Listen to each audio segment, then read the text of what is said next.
Sharing small issues in life.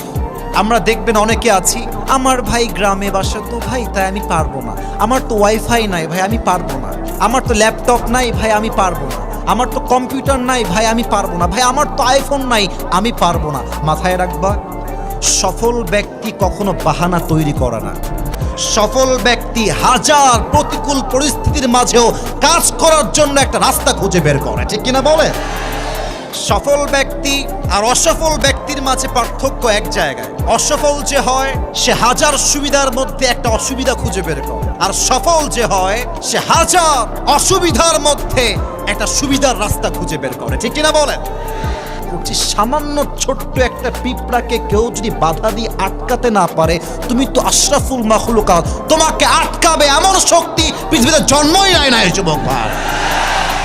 Don't make excuse, বাহানা দিও না। আজ থেকে সামনে এগিয়ে যাও, নিজের যোগ্যতাকে বাড়াও, বাহানা দিয়ে নয়, কাজ করে জীবনের সফলতাকে আনতে হবে যুবক ভাইরা, ঠিক কিনা বলো?